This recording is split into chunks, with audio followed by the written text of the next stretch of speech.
ગોંડલ ગામે ક્ષત્રિય દરબાર સમાજની મહાકાળી મંદિર ખાતે મીટિંગ યોજાઈ હતી, જેમાં સમાજના બંધારણ અને કુરિવાજોને લગતા મુદ્દાઓ પર ચર્ચા કરવામાં આવી હતી।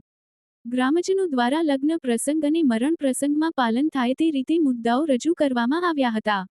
મીટિંગમાં ગ્રામજનો, વડીલો અને યુવાનો મોટી સંખ્યામાં ઉપસ્થિત રહ્યા હતા।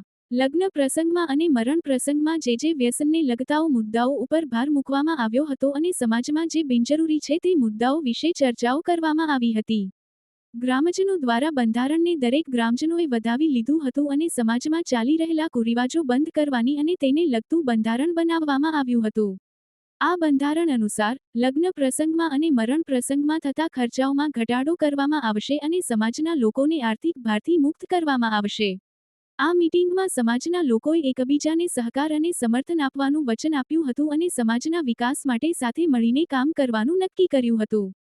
કેટલાક મહત્વના મુદ્દાઓ જે મીટિંગમાં ચર્ચાયા હતા: લગ્ન પ્રસંગમાં દહેજ પ્રથા બંધ કરવી, મરણ પ્રસંગમાં કુરિવાજો બંધ કરવા, સમાજમાં શિક્ષણનો પ્રસાર વધારવો, સમાજના લોકોને આર્થિક રીતે સશક્ત બનાવવા માટે કાર્યક્રમો યોજવા, સમાજમાં સ્ત્રીઓના અધિકારોનું રક્ષણ કરવું।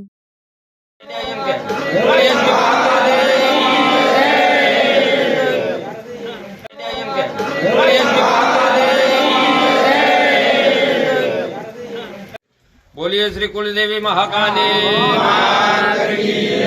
सकलांग भगवान की रामापीर भगवान की।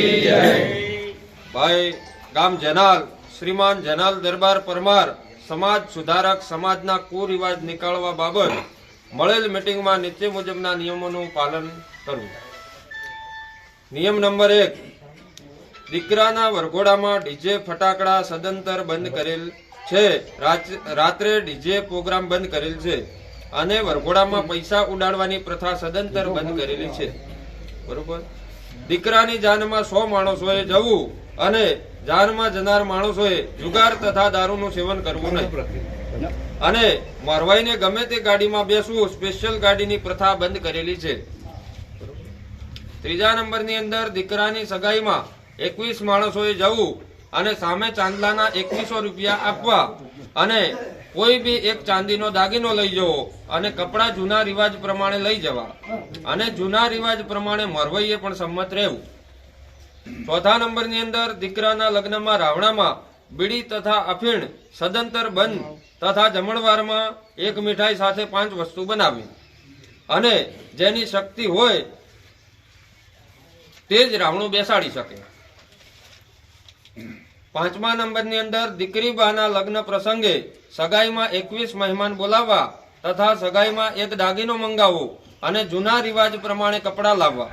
સગાઈ વખતે મહેમાનને ઓઢમણા પેટે 1100 રૂપિયા આપવા।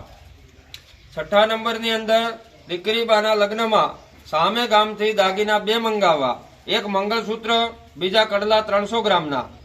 લગ્ન પ્રસંગમાં મહેમાન જોડેથી 3100 રૂપિયા લેવા અને આવનાર મહેમાનને જાણ કરવી કે જુગાર રમનાર તથા દારૂનું સેવન કરનાર અમારા ગામમાં સદંતર બંધ કરેલ છે તથા ચોરીમાં વિડીયો શૂટિંગ બંધ છે અને 2 સખાયા સિવાય ચોરીમાં કોઈએ આવવું નહીં અને જાનમાં 100 માણસોએ બોલાવવા। 7 નંબરની અંદર દીકરી બાના લગ્નમાં જેવી શક્તિ હોય તેવી પુરગત આપવી અને વાળ ઢાળ જેને હોય તેને રોકડ રકમ આપવી અને પુરગત વરવા જતી વખતે ઘરના સભ્યોએ જવું।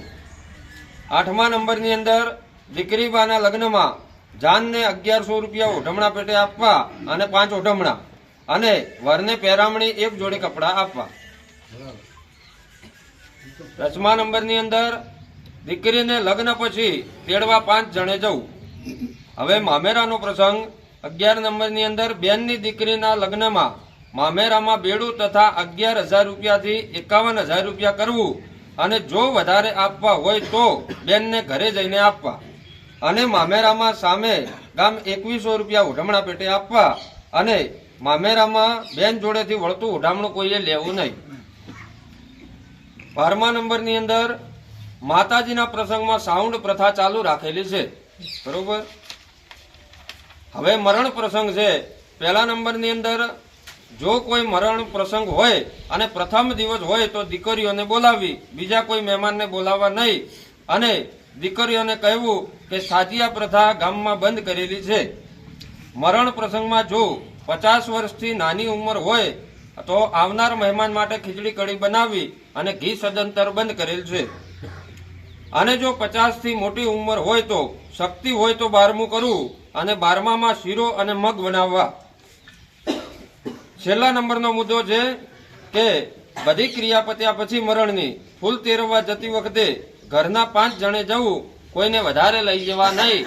અને ખાસ સૂચના છે કે આ ગામ મળીને આ નિયમો કરેલ છે, તો નિયમનો ભંગ કરનારને ત્યાં ગામના કોઈ વ્યક્તિએ જવું નહીં અને જો ભંગ કરશે તેને ગામ મળીને દંડ કરશે. જય માતાજી.